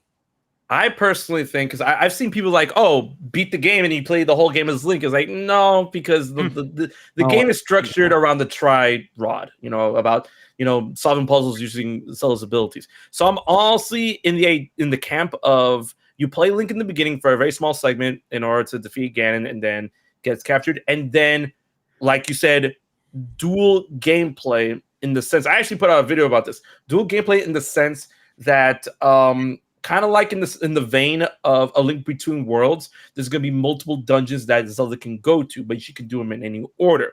After defeating a dungeon, it's going to be like Paper Mario-esque, where it's like chapter close, and then elsewhere, Link wakes up in the no-no zone, and then you play as Link for a small segment, and then that segment ends, and then you go back to Zelda. Zelda does another dungeon. At the end of that dungeon, you pick up where you left off with Link, and you keep going, and you figure out the mystery of the rift that he's trapped in. So that's what I think it's going to be. Yeah, I think I'm thinking along the same lines as you, in that maybe you use Zelda in the overworld, and Link is in the underworld, like in that rift. That's where you control Link. And maybe you spend most of your time on the overworld, meaning Zelda is still like the main character, the one you'll be controlling a good majority of the time. But do you think it's 50-50? Oh, no, definitely not 50-50. Yeah, absolutely not 50. Like this is a Zelda's game. Yeah, like 80-20. 80-20. That's where I think that divide. That's kind of what I'm thinking too. I guess the 80-20. How do you feel about Link becoming an Echo, or Dark Link becoming an Echo? That'd be funny. But probably a Link will probably be an Echo you're gonna log at the end, like after you beat the game. Late game. Yeah. I think you beat the game, and then post game and new game plus you're able to use Link. I think he'll be busted if you were to, have him as an Echo. That's why I'm like, save him for. I actually think like the idea of him as the Echo. I was thinking about this a couple of days ago because I covered this news and I threw some thoughts up, but I never thought about him as an Echo. But it came across my mind that we might only play as him for just a small segment at the beginning, and that's what they mean by he's playable. But they emphasize in the ESRB read, you play as Zelda. It's like the very first thing they say. So I kind of think that it could just end up being a small segment at the beginning, which would be disappointing for some players. But up to the point where we get the cutscene and you free Zelda, and then you play as her after that. But it would be interesting if there is that plot twist in the middle where she saves Link, plot twist, something happens, and now Link joins you as just an echo, and you might go, well, that's a little weird as an echo. I'm like, well, is it? We can echo enemies already that attack. So you could echo Link in two different ways, and that would be his unique way. You can echo him using his bow or echo him using his sword. Literally the reverse way of only summon one. Spirit Tracks. You can only summon one. That would be the key thing. By the way, if you look at the key art, the Link in the key art is different from the Link in the trailer. The sword hilt is it's kind of half of what the sword hilt looks like in the trailer. Yeah, it's like they rotated them, and he has a purple outline right next to Ganon, and he has an angry look. I think it's echo possessed Link. I think it could be an echo, and interesting thing is hey, we just sort of, even in Tears of the Kingdom, right? We had the champions following us around with the doing their thing and doing their own thing. Well, instead of them following us, it'd just be when we summon you, go attack and do your thing. But we can't summon unlimited of you. Or maybe we can. I don't know. But I would assume there might be a bigger limitation to it because he probably is more powerful. Your echo limitations are based on how many triangles you have. Yeah. Right? Yeah. And some echoes are more expensive. But yeah, he would probably cost 6 or 8 triangles or something. Yeah, they could make it something where you really are only going to summon one. Yeah. I like where HMK said the reverse, in Spirit Tracks. So I'm thinking in some of the Zelda games at the very end, you save Zelda and she helps you defeat Ganondorf or something like that. So what if it's the reverse where you save Link, and at the very end, Link you just playable at the very end as an extra help to defeat the final boss or something. I see that. That makes a lot of sense. Yeah. So there was something about the ESRB rating that I almost thought was a bigger deal than Link being playable, because there's a part where they say something along the lines of Zelda dispels the rifts. And to me, it kind of felt like it supported this theory I have that the rifts are going to be kind of like this game's equivalent of the shrines, in the sense that there'll be rifts scattered throughout the world. You can beat them in kind of your own order. They're like mini dungeons, right? And when you beat them, the rifts are cleared, they're dispelled, and then that part of the map of Hyrule is exposed. Kind of unlock the map as you progress. Yeah. That's a good theory. I like that. Yeah, I think that's a very good theory. To be honest. This gameplay of her actually in the rifts, so I think that makes sense. Yeah. And the rating description says that Zelda goes around dispelling the rifts, so it could be seems believable to me. Yeah. What do you think in Thunderstash? I see you deep in thought. I'm just thinking that just makes a lot of sense. Yeah. What you just said. These are all really good ideas. I mean, I gotta imagine one of these ideas is right. Or all of them. Yeah, a little bit of both. All right. A little bit of all. They don't really all the ideas we presented can exist together. They don't really have to exist in lieu of the other. Yeah. So then I think maybe. Well, Eric, do you have any thoughts on this on Playable Link? I mean, not more than what's already been said. I mean, they're all fantastic ideas. My thought was just probably a beginning and then possibly along the way to help Zelda progress or something. That'd be awesome. One thing I'll throw out there, haven't really talked about it. It could be every Zelda game, especially the top down ones, always seem to have plot twist, and there's a whole second half to the game. Plot twist could be you play as Zelda, and the second half you play as Link. Plot twist, Zelda's evil. Would be weird because you can only use the sword and shield. But I don't know. I don't know they describe that you can use. Maybe you can use more. They don't want to reveal. I just got an idea. So, I mentioned how maybe Link could be an echo. There's someone else I bet could become an echo. You ready? Ganon. Oh, snap. Damn, that's crazy. I feel like you stole my thunder because I was going to say Impa. Whoa. I mean, okay. We did see her attack and move and stuff. She's taking on some dudes. That's badass. A little kung fu action. Let's go. Yeah. I feel if we're talking about maybe Ganon and Link becoming echoes, why not Impa? Why not any of the characters? I mean, yeah. The chat's saying Tingle. No, Bro. I mean, it's funny to say that or think about it, but it's what like if you could? you never know. What if you could echo tingle at any time to get a map of the area? Stop I'm trying to make it make sense. I don't want to ever see him again. We've Yeah, got he's how been many MIA. years? Tingle's He's been my MIA. talking Yeah. about. Good. Yeah, how many years has it been? Good. When was the last time he's in a game? He was important enough to have a whole costume, and he has his own game series. You Was think he in- Raru will be in it? Japan loves him. Go Was into he in the- any game store in Japan. There's plushes of Tingle. I What was hate the it. last mainline Zelda game he was in? He's in Wind Mainline Waker. Zelda? It was Is it all the way? Is it back to Wind Waker? no. Oh, there's a Swords Adventure. yeah. There's a top down that had him. Hold on. That's bugging me now. Do we Yeah, count me the too. guy? Do we count the guy in the claw shot minigame room? No. Everything? He's not. He's based on Tingle. He's not Tingle. Single game appearances on. I got it.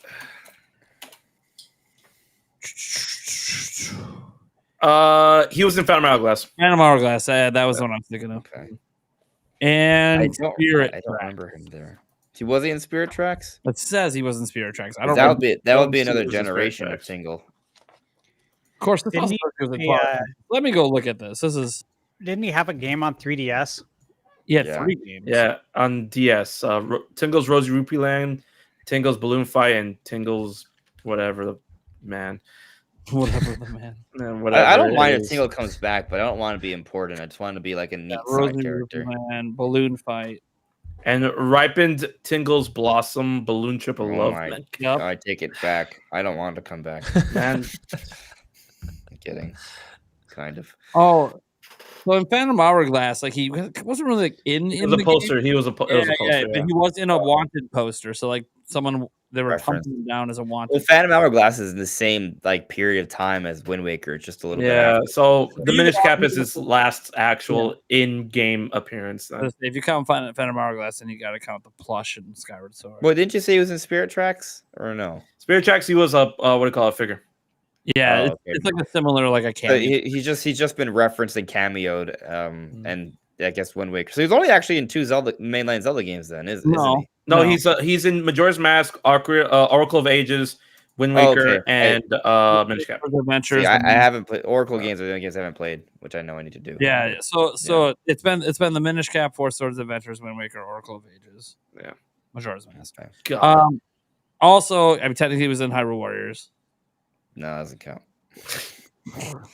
Just saying, he was in Hyrule Warriors, which is a more recent game.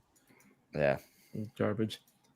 And Anyway, then he had his own trilogy of games. When's the last one? When did it last release? The last one of those games.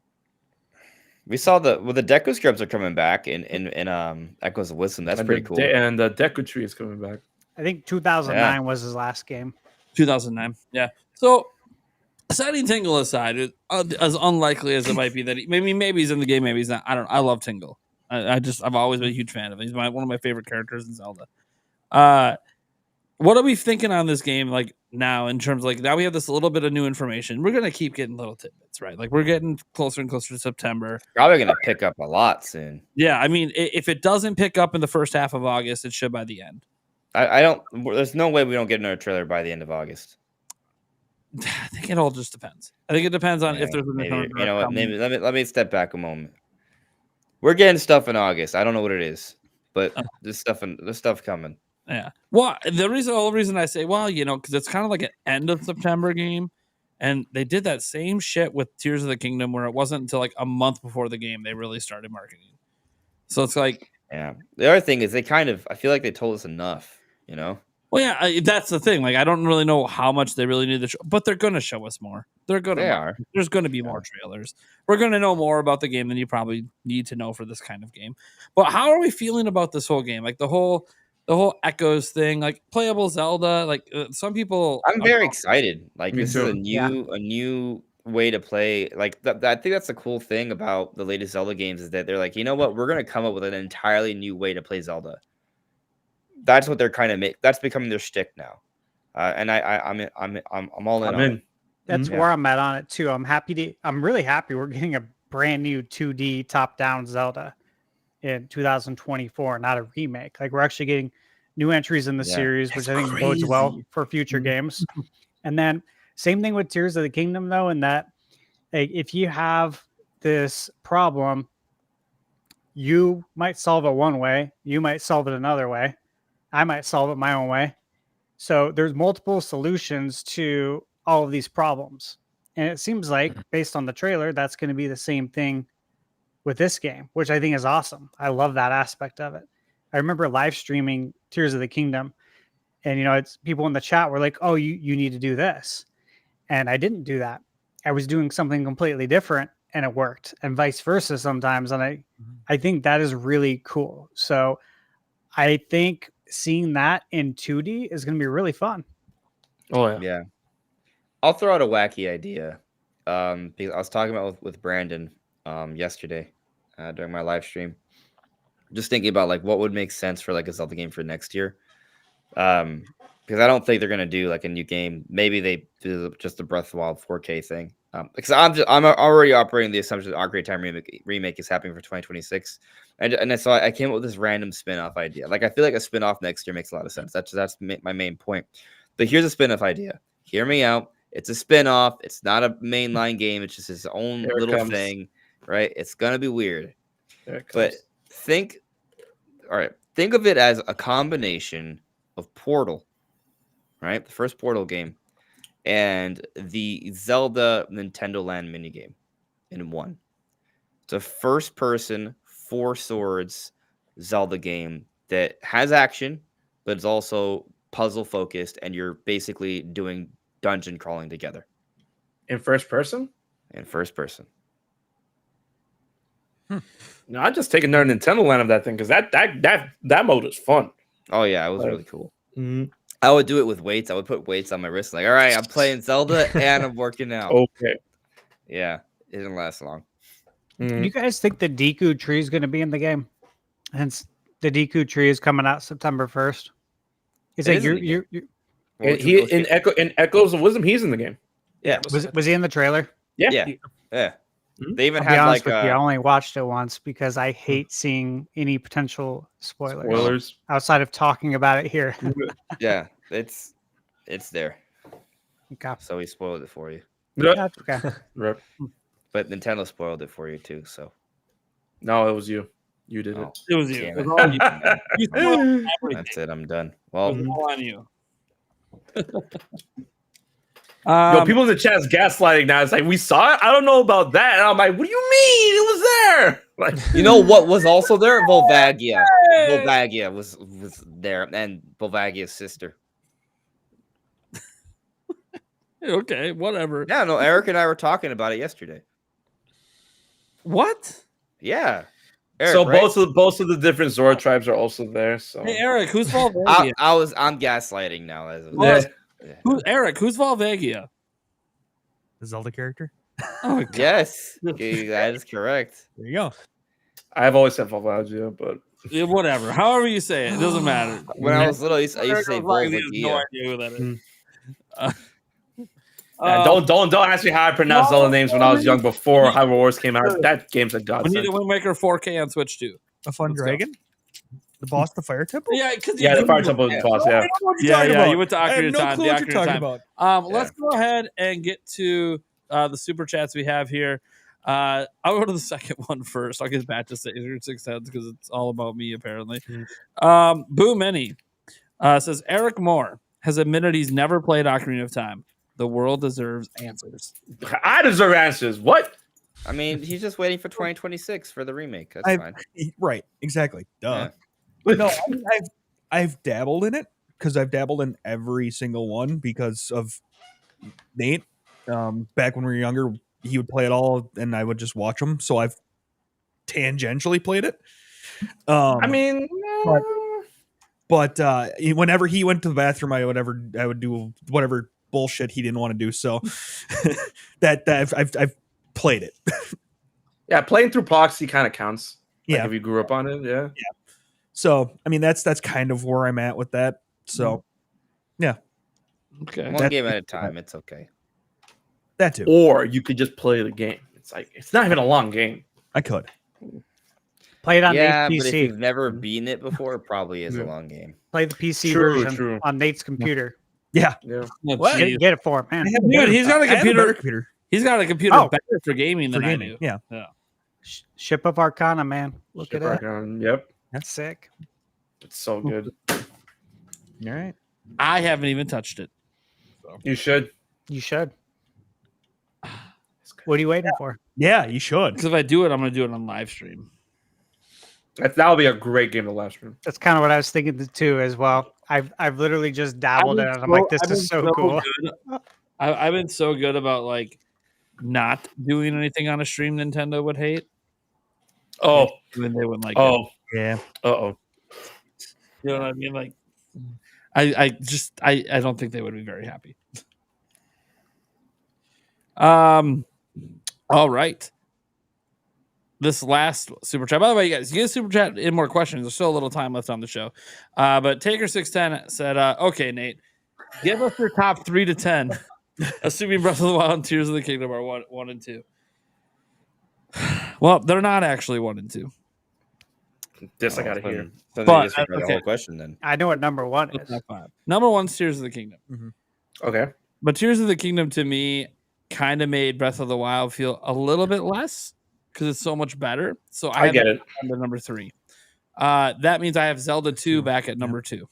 Okay. That's Love crazy, Zelda man. 2.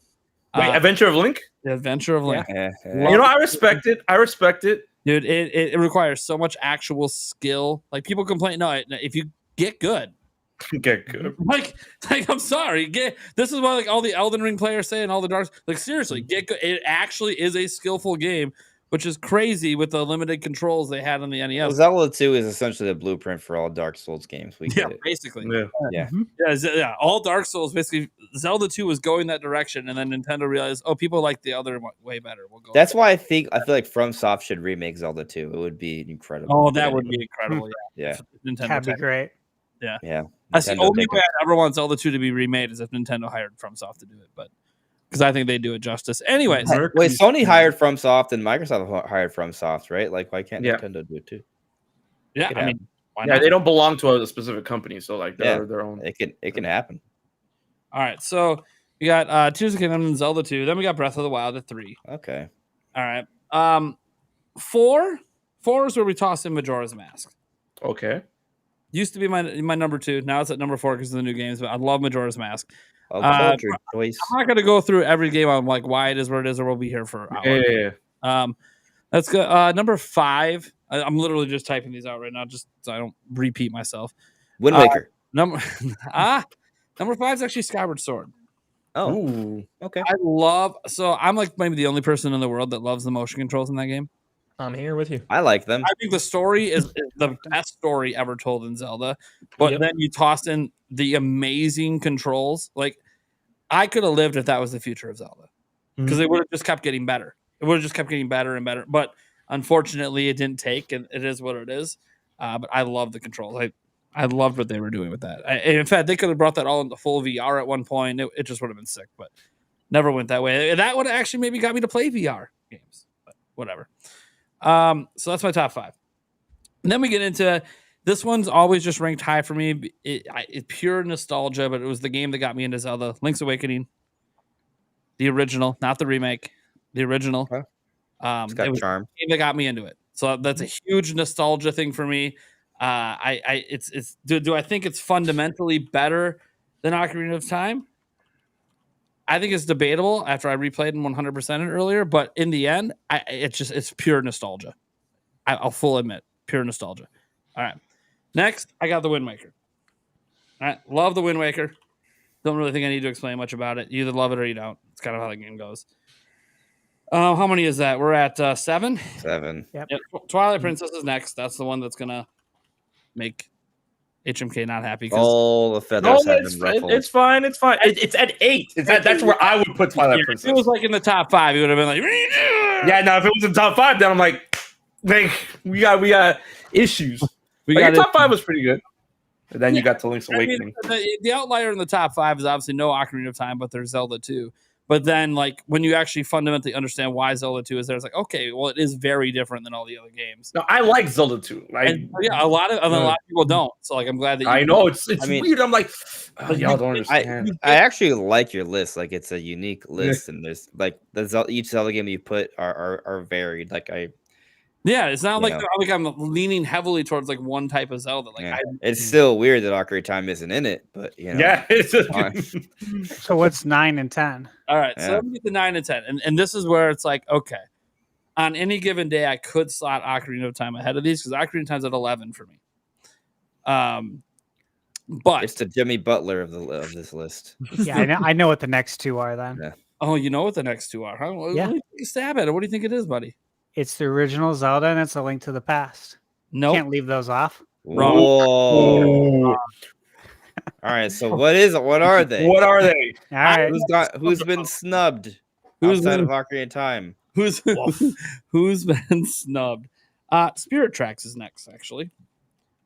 I really love Spirit Tracks. It's kind of weird because I actually... Are you walking out, HMK? Oh, he's walking out. My least favorite Zelda game is Phantom. That's HMK, everyone. Make sure to subscribe. Subscribe to HMK. Just stare at the Majora's Mask in the background. I was going to make a comment. He actually made it through a podcast, but apparently... You know what would have upset him? Spirit Tracks used to be in my top 5. So he would have been really upset. But I've actually rethought this all quite recently, and it's not.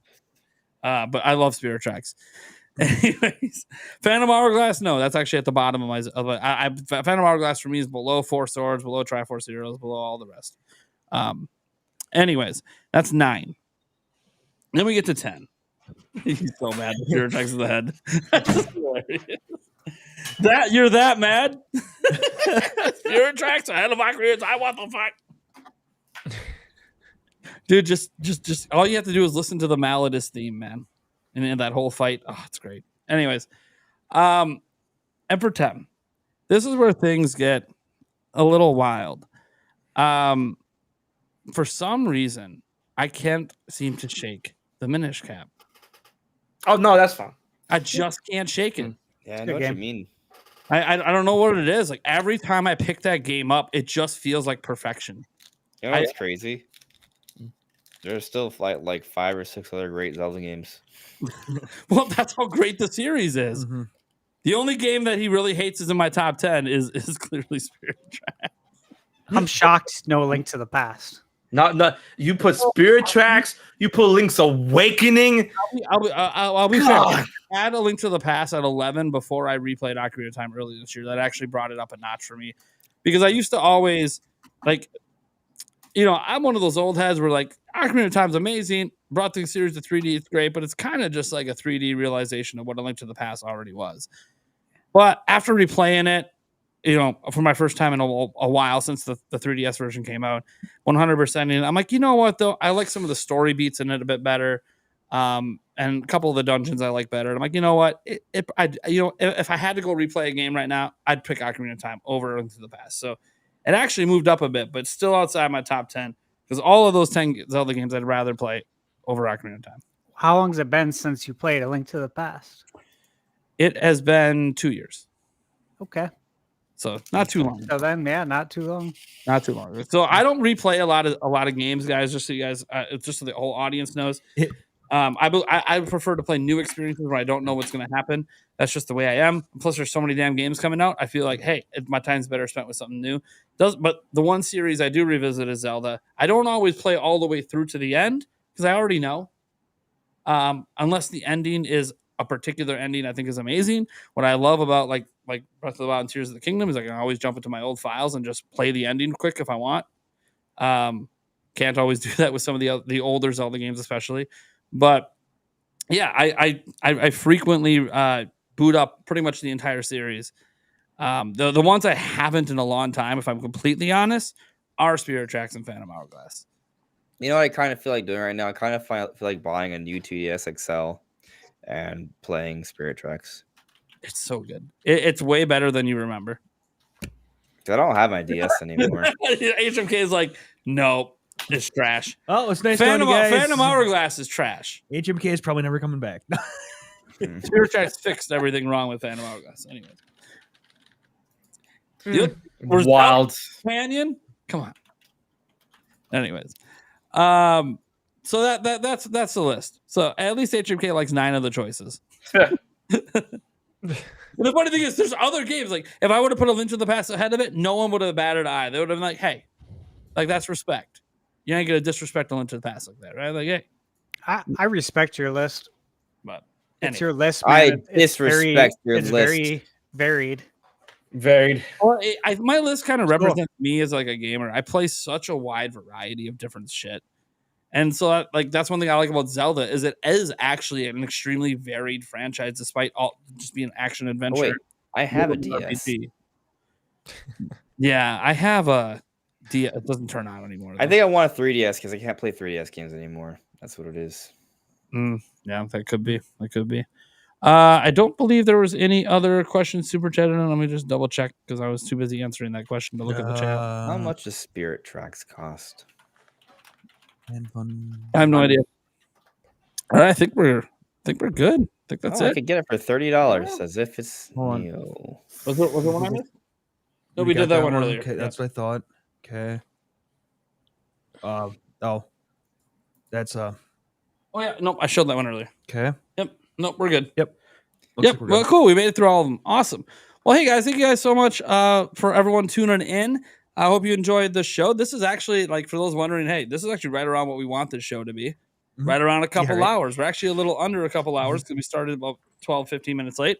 But that is all right. We're trying to do a more condensed show. I take the blame for all these 4 or 5+ hour shows that have been happening over, like, the last month.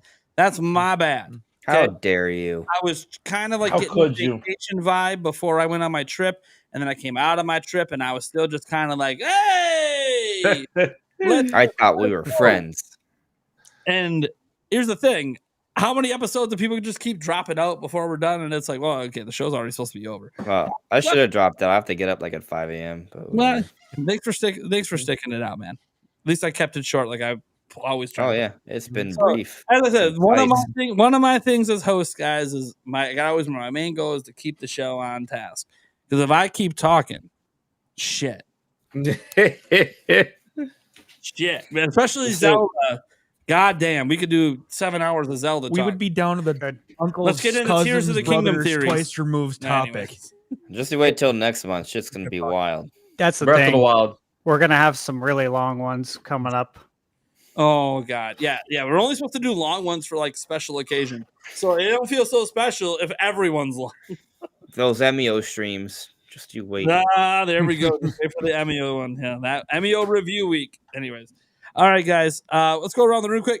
Mind who you guys are, where they can find you. Hopefully, one of our mods and or Eric grabs the links, tosses them in the chat. Let's start with HMK, the hype man. Got anything going on you want to tease? Oh, do I? But I can't. Do I? But I can't. Man. Oh, I got stuff cooking in the background. But once I'm able to show y'all like an actual like progress done, then I can. But until then, teaser event. Wait, what? Open. You going to the Switch 2 teaser event? Oh, I don't know what you're talking about. But if you guys need to check out my stuff, you can check me out at HMKilla on anything. YouTube, Twitch, Twitter, Instagram, Facebook, TikTok. I took it all. I mapped it all out. You can check out my streams, my YouTube channel, my Twitter. It's all good.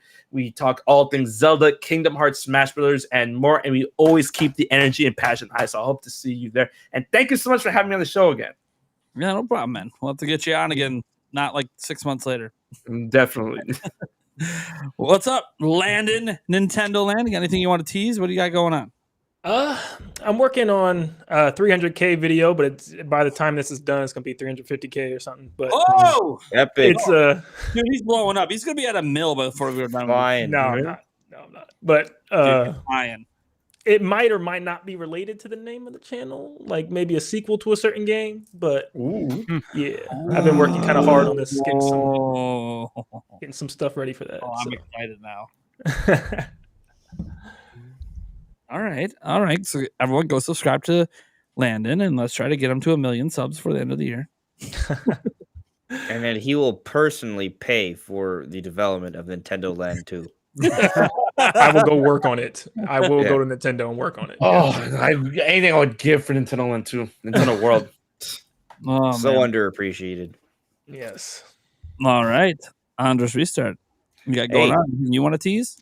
I hope you like Kirby. Something Kirby coming up. Let's go. Yeah. Yeah. Forgotten Land 2? I have no idea what your video is at all. I'm just taking a stab in the dark. I hope you like Kirby. Maybe you'll watch my video. I love Kirby. I'll probably watch it. Eric. Yep. I'm here. He's here. Pretty much it. He's here. And hey, he made it through a show. How's the stomach feeling? Good. Oh my Good, gosh. yeah, no. The last 2 times he's been here, he ate and got sick. No, it's just It's my fault. No, it was the time before we were just hanging out playing too. Yeah. Yeah. See, yeah. Exactly. I thought you were started to talking feel like my podcast. house was cursed. Yeah, no. I thought you were talking podcast. No, it was the last couple times. Yeah. Yep. Captain Doge sent me this Lego Super Mario World Mario and Yoshi pixel thing. What? I'm telling Yoshi's coming back. Is it legit? Like a official thing or what? It looks pretty official to me. You got a leak over there? What's I going on? think it's just on Twitter. I don't know what you're talking about. I don't know if this is what it is. Well, I don't know. Yeah, let's see what you got here. Whoa. Oh. Whoa. Thank you, Captain Doge. Oh. That's sick. Pretty cool. Yeah. It is sick. Yo, what if the next 3D Mario is like super 3D Lego game? Mario World? Dude, do they want it'd be another great. $300 for that? I hope not. Probably. God. How many pieces can you see on the bottom? I don't know. left there? I don't know if this is a leak or not. Maybe we should stop sharing it. That's, Dude, I'm gonna get Just a maybe. copyright strike for it. it's 12. It's over. It's 1,200 pieces. 1,215. If it is a leak, I will get copyright strike for it. Just to let everyone know, I took the risk. I've already been striked with a Lego company before. They don't fuck around. Which is dumb. Yeah. That's why I was like, is this official? Well, it's on Twitter. I'm like, It was on display at SDCC apparently. so then it can't. Yeah, I can't get in trouble for that. No, Yeah, wait, today is Wednesday. that means it's been SDCC revealed. should start tomorrow. Yeah. Oh shit! So at night or leave me alone. It's only been we're like an hour away. Leave me alone. It's all Jeez. over now. No, the Lego company, they don't fuck around with copyright strikes. They're the only strike I've ever had on my channel was from them. Ooh. Yeah, when I talked about the Zelda shit back in the day. All right. Thunder Stash. What do you got going on? Anything you want to tease coming up? Yeah, I'm working on a review right now. I'm actually working on 2 reviews for Switch games. And that, of course, be Nintendo World Championship and the Teenage Mutant Ninja Turtles Splintered Fate. That game is so much fun. Oh, good. I was out of town last. I'm going to pick it up. There we go. Yeah, I was out of town, so I got to play, of course, at the airport and on the plane. It was great. I really, really honestly enjoyed it very much. So that's going to be fun. And then last week, I played and beat a game that is an unofficial NES to Super NES port. And let's just say it's a game from a series that is Andres' favorite game. And it's sick. It has a fully orchestrated soundtrack. They added an overworld map. They added all sorts of stuff to this game. I beat it. It was a lot of fun. So that will be coming up probably Friday. Oh man. Okay. Hopefully it doesn't get taken down. Make sure to be there immediately. Make sure to be there immediately.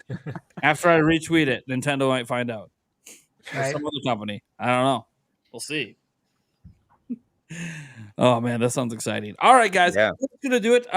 This is the Nintenbyte Podcast, episode 13. You can find this podcast everywhere podcasts are heard audio wise. We literally get the audio version up the same day, same night as we do the show, so you guys don't really have to wait for that. We also have the Nintenbyte Clips YouTube channel as well. You guys should go check out every single week. We're putting up every segment of the prior week's show individually. Most of the time we do it. Hey, I did it for the last one, so shut up.